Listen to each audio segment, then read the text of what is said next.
همنم بارون میزنه رو گون، سرد شده دستام، جوش اومده خونم،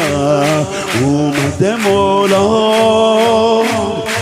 اومده عشقم، اومده جونم. مدینه پر شوقش، ملائک پر ذوقش، نبی چشم به راهش، علی منتظر دیدن اون صورت ماهش. دیگه فاطمه رو نگم چجوری شده بیتاب نگاهش، لبا خندون و چشای همه بارون و دلای همه مجنون و یه گوشه دل ما پشت رو سیاه پر شکسته نشسته با یه دنیا درد و خواهش،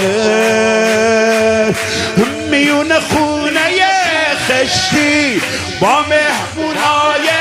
بهشتی، همه سر یه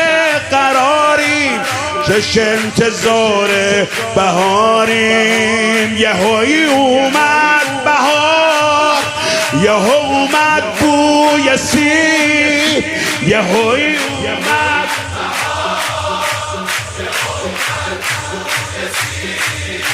عاشقا اومد نگار، نوکرا اومد حبیب، حبیب حسین و نعم الحبیب، حبیب حسین،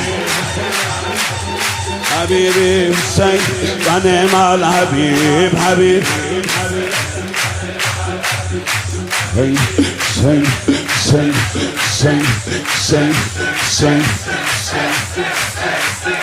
اونقدر شادم انگاری رو ابرا پر شده دستا از کرم آقا، حس لطیفه اسم قشنگش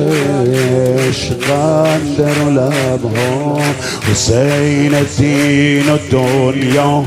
حسین خواب و رویا، حسین همه کار، حسین همه دار و ندار، دل زارم حسینی یه شده خونم و خادم شدن آبا و تبارم، همه مست حسینیم و هوایی شب جمعه بین الحرمینی. یه روزی میرسه که مثل مجنون غرق خون سر روی پاهاش میذارم، ای رحمت بی کرونه،